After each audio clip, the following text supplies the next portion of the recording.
Hello people, welcome back to our channel అప్పు talks. ఈరోజు video వచ్చేసి సమ్మర్ స్పెషల్ అండి, వడియాలు. సో ఈ వడియాలు ఎలా చేసుకోవాలి ఏంటి అనేది ఫుల్ ప్రాసెస్ అయితే ఎక్కడ స్కిప్ చేయకుండా చూడండి. అప్పుడే ఇంత క్రిస్పీగా టేస్టీగా చాలా బాగా వస్తాయి. నేను చెప్పే టిప్స్ పాటిస్తూ ఇలా చక్కగా వడియాలు చేసుకోండి. ఎంత కరకరలాడుతూ వస్తాయంటే అంత కరకరలాడుతూ వస్తాయి. తెల్లగా పువ్వుల్లా ఉంటాయండి. ఒకసారి ట్రై చేయండి అండ్ మీకు ఎలా వచ్చింది అనేది అయితే కామెంట్ చేయండి.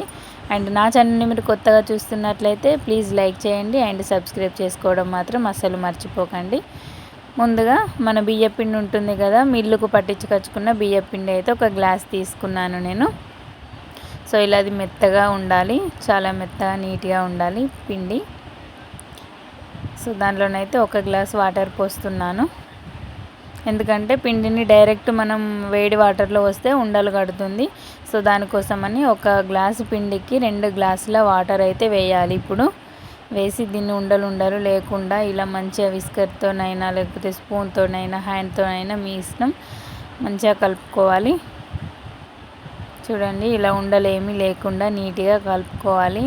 అండ్ స్టవ్ ఆన్ చేసి ఒక బాండి పెట్టుకొని దాంట్లో 3 గ్లాసెస్ వాటర్ వేసుకోవాలి. ఎందుకంటే మొత్తం దీనికైతే 5 గ్లాసెస్ పడుతుంది. ఒక గ్లాసుకి 5 గ్లాసెస్ వాటర్ పడుతుంది ఒక గ్లాస్ పిండికి. అందుకనే మనం ఇందాక పిండిలో 2 గ్లాసుల వాటర్ వేసాం కాబట్టి ఇప్పుడు ఇప్పుడు ఒక బౌల్ పెట్టుకొని దాంట్లో 3 గ్లాసెస్ ఆఫ్ వాటర్ వేసుకోవాలి. సో అందులో కొంచెం మనకు రుచికి సరిపడా సాల్ట్ కూడా యాడ్ చేసుకోవాల్సి ఉంటుంది. చూడండి, అండ్ 3 గ్లాసెస్ వాటర్ వేసిన తర్వాత అవి మంచిగా బాయిల్డ్ అవ్వనివ్వాలి. అండ్ దీంట్లో కొంచెం జీలకర్ర అండ్ వాము అండ్ సాల్ట్. వడియాలలో ఎప్పుడైనా సాల్ట్ కొంచెం తక్కువ వేసుకోవాలి, ఎందుకంటే అవి ఎండి అవన్నీ చేసేసరికి ఉప్పుగా అయిపోతాయి. సో కొంచెం వంట సోడా, ఎందుకంటే వంట సోడా వేయడం వల్ల ఏంటంటే వడియాలు తెల్లగా ఉంటాయి అండ్ చాలా క్రిస్పీగా వస్తాయి. మనకు ఒక వైట్ ఫ్లవర్ టైపే రావాలి అనుకుంటే మాత్రం ఇవన్నీ మరిగేటప్పుడు వేయకూడదు, దించిన తర్వాత వేసుకోవాలి. సో అప్పుడైతే వాటర్ కలర్ చేంజ్ కావు కాబట్టి పిండి కూడా కలర్ చేంజ్ కాదు. ఇప్పుడు ఈ వాటర్ మొత్తం బాయిల్ అయిన తర్వాత మనం ఇందాక పిండి మిశ్రమాన్ని అయితే ఈ మసులుతున్న వాటర్లో వేసుకోవాలి. సో ఉండలు కట్టకుండా మంచిగా కలుపుతూనే ఉండాలి. స్టవ్ మీడియంలో పెట్టుకోవాలి, హైలోనైతే అస్సలు పెట్టకూడదు, ఎందుకంటే అడుగంటినట్టు అవుతుంది అండ్ పైన సరిగ్గా కుక్ అవ్వదు. సో అందుకని ఇలా కలుపుతూనే ఉండాలి. ఉండలు అస్సలు కట్టనివ్వకూడదు పిండిని. చూడండి, ఇలా మధ్యలో వీడియోలో చూపించినట్టుగా ఒకటే డైరెక్షన్లో ఇలా తింపుతూ కలుపుకోవాలి. అండ్ మామిడికాయ వరుగులు ఎలా పెట్టాలి అండ్ వడియాలు అవన్నీ అయితే నేను వీడియో తీసి పెట్టాను, ఒకసారి నా ఛానల్లో వెళ్ళి చెక్ చేయండి. అండ్ నేను కింద డిస్క్రిప్షన్లో కూడా ఇస్తాను, చూడండి. నా ఛానల్ని అయితే సబ్స్క్రైబ్ చేయడం అయితే అస్సలు మర్చిపోకండి. ఈ వడియాలు అయితే సూపర్ టేస్టీగా ఉంటాయి. అస్సలు మన ఇంట్లో చేసిన వడియాలంటే నమ్మరు, షాప్లో తెచ్చుకున్నట్టే చాలా టేస్టీగా ఉంటాయి. ఇలా నెమ్మదిగా కలుపుతూ దాన్ని అయితే మంచిగా ఉడకనివ్వాలి, మొత్తం దగ్గరగా రావాలి.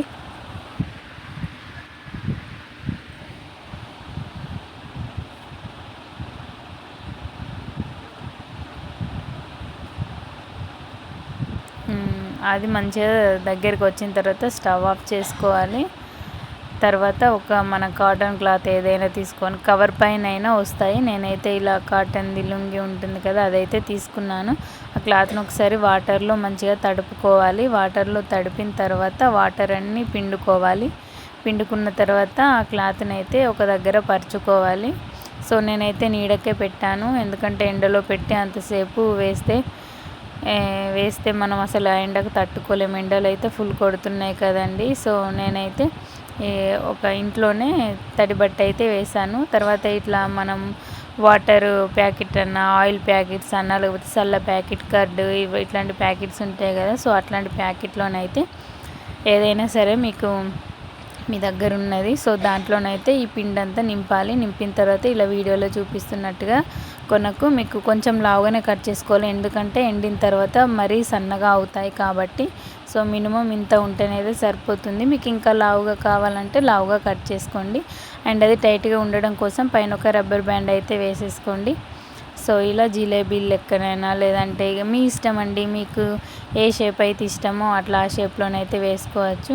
స్టిక్స్ లెక్క కూడా వేసుకోవచ్చు, ఇలా జిలేబీ లెక్క వేసుకోవచ్చు, లేదంటే మురుకుల లెక్క వేసుకోవచ్చు, మీ ఇష్టం. నేనైతే ఇలా వేసాను. అండ్ చూడండి ఇలా స్టిక్స్ లెక్క కూడా వేసుకోవచ్చు. ఎలా వేసుకున్నా మాత్రం టేస్ట్ అయితే అద్దిరిపోతుందండి. చాలా అంటే చాలా బాగుంటుంది. మనం ఓమా వేసాము కాబట్టి అరుగుదలకు కూడా మంచిగా ఉపయోగపడుతుంది ఇది. ఈ సమ్మర్లో సూపర్ డూపర్ అని అనొచ్చండి.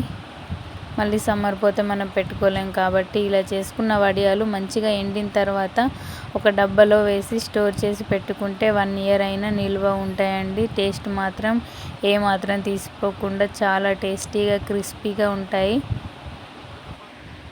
ఇలానే 1 బై 1 మొత్తం అంతా కూడా వేసుకోవాలి. పిండి పూర్తిగా చల్లారనివ్వద్దండి, కొంచెం గోరువెచ్చగా అట్లా ఉన్నప్పుడే మంచిగా వస్తాయి ఇలా వేసుకోవడానికి. వేడిగా ఉన్నప్పుడైతే చేతులు చాలా కాలుతాయండి. సో ఇలా మీడియంగా ఉన్నప్పుడైతే మొత్తం అంతా పిండి అంతా వడియాలు అయితే పెట్టాను. ఇలా పెట్టిన తర్వాత మనం ఎండలోకి తీసుకెళ్ళాలి. చూడండి ఎండ ఎట్లా కొడుతుందో, ఫుల్గా కొడుతుంది. అసలు 2 డేస్ ఎండాల్సిన వడియాలు ఒక హాఫ్ డేలోనే ఎండిపోయాయండి. చాలా అంటే చాలా తొందరగా ఎండిపోయాయి. సో ఇవి కొంచెం మనం క్లాత్ పైన వేసాం కాబట్టి క్లాత్ బ్యాక్ సైడ్ కొంచెం వాటర్ ఇట్లా తడుపుకుంటూ ఇట్లా తీస్తే నార్మల్గా తొందరగా వచ్చేస్తాయి. సో అలానైతే తీసుకున్న తర్వాత మళ్ళీ ఒక్కసారి ఎక్కడన్నా ఎండని మనం పదన పెట్టి తీసాం కాబట్టి ఇవి బాగా రోజులు స్టోర్ చేసుకొని ఉంచుకోవాల్సిన వడియాలు కాబట్టి నేనైతే వాటిని మళ్ళీ ఒక్కసారి ఎండలో పెట్టాను ఒక 1 అవర్ అట్లా. చూడండి నైట్ వరకే ఇట్లా అయిపోయినాయి మొత్తం వడియాలు. ఇట్లా అయిన తర్వాత ఒక ముకుడు పెట్టేసి దాంట్లో ఆయిల్ వేసేసి అవి అయితే ఇలా డీప్ ఫ్రై చేసుకోవాలి. మీకు చూపించడం కోసం అయితే నేను ఈరోజే చేస్తున్నాను. అండ్ నెక్స్ట్ డే చేస్తే మాత్రం చాలా చాలా అంటే చాలా బాగా వస్తాయి. సో చూడండి అంతేనండి, పువ్వు లాంటి వడియాలు అయితే రెడీ అయిపోయి అంత పెద్ద కష్టమేమి కాదండి. ఎక్కువ ఐటమ్స్ అయితే అసలే కాదు. ఓన్లీ బియ్యం పిండితోనే ఇంత చక్కటి క్రిస్పీ పాపడ్ అయితే మనం రెడీ చేసుకోవచ్చండి. అండ్ నా వీడియో నచ్చినట్లయితే ప్లీజ్ లైక్ చేయండి, షేర్ చేయండి అండ్ సబ్స్క్రైబ్ చేసుకోండి నా ఛానల్ని. గంట సింబల్ కూడా కొట్టండి. అంతే వీడియో. Bye bye.